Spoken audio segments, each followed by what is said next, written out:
আজকে আমরা বাংলা ঋতুবৈচিত্র্য প্রবন্ধ রচনাটি লিখে নেব। এই রচনাটা আমি মাধ্যমিক 2024-এর জন্য করাচ্ছি না, এই রচনাটা আমি তাদের জন্য করেছি যারা ক্লাস 9-এ ফাইনাল পরীক্ষা দিতে চলেছো। ক্লাস 9-এ যারা ফাইনাল পরীক্ষা দিতে চলেছো তাদের সবার স্কুলের জন্য ম্যাক্সিমাম এই রচনাটা ভীষণ ইম্পর্টেন্ট। দেখবে তোমাদের বেশিরভাগ স্কুলেই বাংলা ঋতুবৈচিত্র্য এই রচনাটা দেবে। তো সেই জন্য আজকে এই রচনাটা করার ডিসিশন নিয়েছি। আর এই রচনাটা তোমরা ভালোভাবে দেখে নাও যে কীভাবে আমি পয়েন্টগুলো আলোচনা করছি। তবে তার আগে অবশ্যই চ্যানেলটিকে সাবস্ক্রাইব করে পাশে থেকে বেল আইকন প্রেস করে দাও আর অল বাটনটা অন করে দাও, যাতে আমি ভিডিও আপলোড করার সাথে সাথে তোমাদের কাছে নোটিফিকেশন চলে যায়। তো এমনিতে আমার প্রচুর ঠান্ডা লেগে গেছে, সেই জন্য গলার ভয়েসটাই পুরো চেঞ্জ হয়ে গেছে, আর আমার কথা বলতে অনেকটা প্রবলেম হচ্ছে, তবুও আমি ভিডিও বানাচ্ছি। আর এখানে জানো তো আজকে কালী পুজো, তো সেই জন্য এখানে প্রচুর পরিমাণে জোরে মাইক বাজছে। জানি না তোমাদের কাছে কতটা সাউন্ড যাচ্ছে, তবুও এই নয়েজের মধ্যে আমাকে ভিডিও বানাতে বসতে হয়েছে। তো চলো আর বেশি সময় নষ্ট না করে আমি ভিডিওতে ফিরে যাই। এখানে আমার ভূমিকা লেখা চলছে। তবে তোমরা দেখলে যে আমি প্রথমে একটা কোটেশন দিয়ে দিয়েছি জীবনানন্দ দাশের, তারপরে আমি ভূমিকা লেখা স্টার্ট করেছি। তো ভূমিকাতে আমরা খুব অল্প ছোটোখাটো কথার মধ্যে আমরা ভূমিকা শেষ করবো। মানে আমরা এরকম কিছু লিখবো যে রূপ রং বৈচিত্র্যে আমাদের বাংলা রূপসী বাংলা ঋতুতে ঋতুতে আমাদের বাংলা রূপের পসরা সাজিয়ে আমাদেরকে মুগ্ধ করেছে। মানে আমাদের পল্লী বাংলার মধ্যে যে সমস্ত প্রকৃতির বৈশিষ্ট্যগুলো আমরা দেখতে পাই, আমাদের গ্রাম বাংলার যে বৈশিষ্ট্যগুলো আমরা দেখতে পাই, সেগুলো ছোটো কথার মধ্যে আমরা এটাকে কমপ্লিট করব ভূমিকাটা। নেক্সট আমাদের পয়েন্ট আমি লিখছি, দেখো বাংলার ঋতুর পর্যায়ক্রম। বাংলাতে কী কী ঋতু আছে, সেই ঋতুগুলো কিভাবে ঘোরাফেরা করে আনাগোনা করে সেগুলো আমরা লিখবো। যেরকম ধরো আমি লিখে নিয়েছি, প্রকৃতির রঙ্গমঞ্চে বছরে 6টি ঋতুর আবর্তন ঘটে। প্রতিটি ঋতু পৃথিবীর পৃথক বৈশিষ্ট্য সমুজ্জ্বল। গ্রীষ্ম মানে রুক্ষতা, আবার বর্ষা মানে সজলতা। একইভাবে শরৎ হেমন্ত শীত বসন্ত প্রতিটি ঋতুই পৃথক সৌন্দর্য এবং অভিনবত্বের প্রকাশক। এক এক ঋতুতে প্রকৃতি তার রূপের বদল ঘটায়। প্রসঙ্গত উল্লেখ্য, বর্তমানে আবহাওয়াবিদগণ পশ্চিমবঙ্গের ঋতুমালায় হেমন্ত ও বসন্তকে স্থান দিতে নারাজ। বস্তুত এই দুই ঋতু পশ্চিমবঙ্গের জলবায়ুতে একেবারে স্পষ্টরূপে অনুভূত হয় না। তাই তাদের মতে আমাদের পশ্চিমবাংলার ঋতুর সংখ্যা 4: গ্রীষ্ম, বর্ষা, শরৎ ও শীত। তবে আমরা আমাদের আলোচনা থেকে হেমন্তের হিমেল পরশ ও বসন্তের রঙিন স্পর্শ মুছে দিতে চাই না, তাই আমরা 6টি ঋতু প্রসঙ্গে আলোচনা করব। তো এইভাবে আমরা আমাদের নেক্সট পয়েন্ট সাজিয়েছি। এখানে আমরা আলোচনা করে নিলাম যে আসলে আমাদের পশ্চিমবঙ্গে ঠিক কটা ঋতু অনুভূত হয় এবং আমরা কটা নিয়ে আলোচনা করতে চলেছি। যদি আমরা শুধু 4টে ঋতু নিয়ে আলোচনা করতাম তাহলে সেটা কিন্তু অন্যায় করা হতো, কারণ অ্যাকচুয়ালি তো আমাদের 6টা ঋতু, আর 6টা ঋতু নিয়ে আলোচনা করাটাই আমার মনে হয় বাংলা ঋতু বৈচিত্র্য প্রবন্ধ রচনার জন্য বেটার হবে। তো সেই জন্য আমি এখানে উল্লেখ করে দিয়েছি যে 6টা ঋতু নিয়ে আমরা আলোচনা করব। আর সবসময় দেখছো যে আমি পয়েন্টগুলো কালো কালিতে হেডিং করছি, তো তোমরা কালো কালিতে হেডিং করবে। আর কোটেশনও সবসময় কালো কালিতে লেখার চেষ্টা করবে, এতে কিন্তু তোমাদের রচনাটা দেখতে সুন্দর লাগবে। নীলকালিতে প্রবন্ধ রচনা লিখলে কালো কালিতে হেডিং করবে এবং পয়েন্ট নোট করবে, আর তার সাথে সাথে কোটেশন লিখবে। আমাদের নেক্সট পয়েন্ট হচ্ছে গ্রীষ্মকালীন রুক্ষতা। এবার আমরা এক এক করে সমস্ত ঋতুগুলোকে আমরা বিশ্লেষণ করে ভালোভাবে লিখতে শুরু করবো। যে সেই মানে যখন এরকম ধরে এখানে আমরা গ্রীষ্মকালীন রুক্ষতা লিখেছি, তো গ্রীষ্মকালে ঠিক কী কী বৈশিষ্ট্য আমরা দেখতে পাই, কোন কোন ইভেন্ট আমরা পালন করি, সেইগুলো আমরা এখানে উল্লেখ করব। যেরকম ধরো গ্রীষ্মকাল বৈশাখ এবং জ্যৈষ্ঠ মাস নিয়ে হয়, আর এখানে রুক্ষতায় শুষ্কতায় এবং রিক্ততায় এই গোটা মাসটা কেটে যায়। এই সময় সূর্য অত্যন্ত চড়া রোদ দিতে থাকে, মাটি ফেটে চৌচির হয়ে যায়, সবাই প্রাণীকুল জল পাওয়ার জন্য হাহাকার করে। আবার এর মধ্যেই কিন্তু আমরা কবিতা, গান, নাচের মধ্যে রবীন্দ্রনাথের জন্মোৎসব পালন করে থাকি। তো রবীন্দ্রনাথের 25শে বৈশাখ আমাদের অত্যন্ত গর্বিত একটা অনুষ্ঠান, আর সেটা আমাদের এই বৈশাখ জ্যৈষ্ঠ মাসে গ্রীষ্মকালীন রুক্ষতার মাঝখানেই আমাদের পালন করা হয়ে থাকে। তো এইভাবে আমরা গ্রীষ্মকালীন এই বৈশিষ্ট্যগুলোকে আমরা ভালোভাবে বর্ণনা করে নিয়েছি। নেক্সট পয়েন্ট হচ্ছে আমাদের বঙ্গে বর্ষা। গ্রীষ্মকালের যে সমস্ত বৈশিষ্ট্য আমরা আলোচনা করলাম, ঠিক সেভাবে বর্ষাকালের বৈশিষ্ট্য আমরা সুন্দরভাবে আলোচনা করে নেবো। আর আমার মনে হয় বর্ষাকালের বৈশিষ্ট্য আলোচনা করতে গিয়ে একটা কোটেশন দেওয়াটা সবথেকে বেটার হবে, কারণ বর্ষাকালটা হচ্ছে অতি মানে কবিদের প্রিয় একটা ঋতু, যেখানে কবিরা মন খুলে কবিতা, গান এসব লিখতে পারে।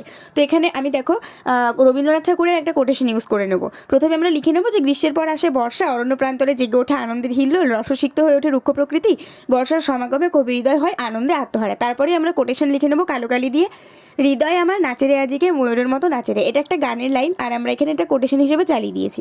তারপরে আমরা বর্ষার যে সমস্ত প্রাকৃতিক বৈশিষ্ট্য আছে, মানে খাল বিল নদী নালা, এগুলো বর্ষার জলে ভরে যায়, মাটি পুনরায় তার প্রাণ ফিরে পায়। তারপরে কদম্ব, বেল, গন্ধরাজ, পদ্ম, কেতুকী, জুঁই ফুলের ডালি আমাদের রূপময়ী প্রকৃতিকে সাজিয়ে তোলে। আর এ সময় কিন্তু আমাদের আবার একটা প্রবলেম হয়, সেটা হচ্ছে অসুখ বিসুখের প্রকোপ একটু বেশি দেখা যায়। বৃষ্টিতে ভিজলে আমাদের একটু জ্বর সর্দি কাশি হয়ে যায়, আর তার জন্য আমাদের একটু অসুখ বিসুখ বেশি হয়ে যায়। কিন্তু তা সত্ত্বেও কিন্তু বর্ষার কোমলতা ও মাধুর্য সকলের মনকে হর্ষে ভরিয়ে তোলে, মানে আনন্দে ভরিয়ে তোলে।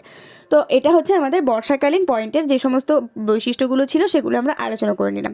এরপরে আমাদের হচ্ছে ঋতুরানীর আগমন। এক্ষেত্রে ঋতুরানী বলতে আমি বুঝিয়েছি শরৎকালকে। শরৎকালকে আমাদের ঋতুরানী বলা হয়, কারণ শরৎকালে অত্যন্ত সুন্দর সুন্দর জিনিস আমরা দেখতে পাই। যেরকম আকাশে পেঁজা তুলোর মতন মেঘ দেখতে পাওয়া যায়। এই সময় আমাদের সবার বাঙালির সর্বশ্রেষ্ঠ দুর্গাপুজো হয়ে থাকে, যেখানে আমরা অনেক আনন্দ করার সুযোগ পেয়ে থাকি। আর শরৎকালে অনেক সময় প্রকৃতিটাও না অনেকটা মনোরম থাকে। তো সেই জন্য শরৎকালে যে সমস্ত বৈশিষ্ট্য দেখো আমি কী কী উল্লেখ করছি।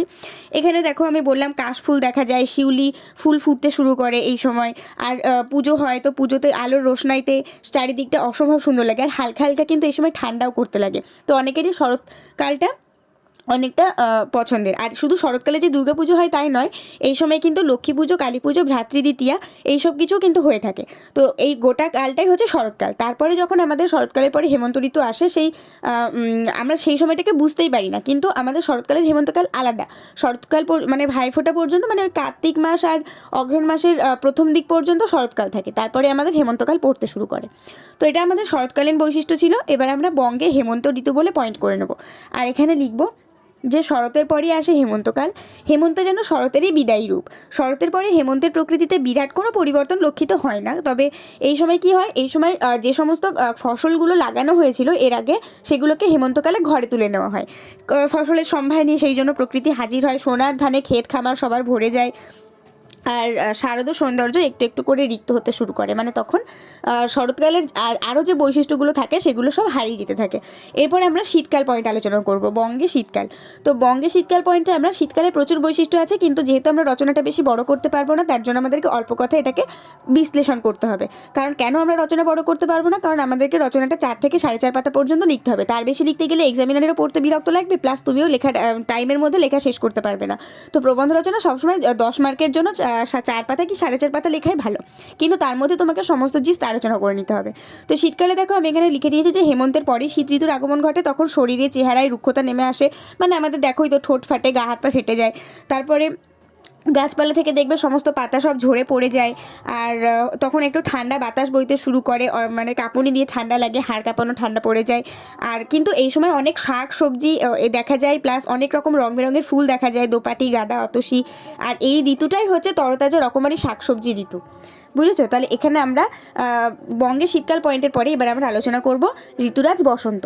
বসন্তকে ঋতুরাজ বলা হয়, আর শরৎকে ঋতুরানী বলা হয়। তো বসন্তকে ঋতুরাজ একটাই কারণে বলা হয়, কারণ এই সময় শরৎকালের মতোই কিন্তু এই সময় বসন্তকালেও অনেক রকম হচ্ছে তোমার বৈশিষ্ট্য দেখতে পাওয়া যায়। মানে যে প্রাকৃতিক সৌন্দর্যগুলো থাকে সেগুলো দেখতে পাওয়া যায়। আর এখানে দেখো শরৎকালে, বসন্তকালে মানে একটা মোস্ট ইম্পর্টেন্ট যেটা হয় সেটা হচ্ছে কোকিল ডাকে। আর বসন্তকালকে চিরযৌবনের প্রতীক বলে অভিহিত করা হয়। আর তার সাথে সাথে মল্লিকা, চাপা, পলাশ, বকুল, অশোক, কৃষ্ণচূড়া এই সমস্ত মানে এই সমস্ত ফুল হয়ে থাকে। আর তার সাথে সাথে নতুন একটা ঋতুচক্র শুরু হয়, কারণ বসন্তটাই আমাদের সবথেকে লাস্ট ঋতু। বসন্তের পরে আবার আমাদের সেই গ্রীষ্মকাল ফিরে আসে, আর তোমার গ্রীষ্মকালের থেকে আমাদের আবার নতুন একটা ঋতুচক্র শুরু হয়। তো বসন্তকালটাই জন্য স্পেশাল, মানে বছরের শেষ বলে। তারপরে আমরা উপসংহার আলোচনা করব। এতক্ষণ ধরে আমরা সমস্ত হচ্ছে তোমার ঋতু আলোচনা করলাম। এবার আমরা উপসংহারে জাস্ট লিখব যে প্রকৃতির এই লীলা বৈচিত্র্য সারা বছর ধরে চলে, একটা ঋতু আসে আর একটা ঋতু যায়। তার সাথে সাথে আমরা পল্লী বাংলার মানুষকে এই ঋতুগুলো মুগ্ধ করে থাকে, আর পল্লী বাংলার বুকে প্রকৃতি রাজ্যের এই রূপ সৌন্দর্য অপার এবং অভিনব।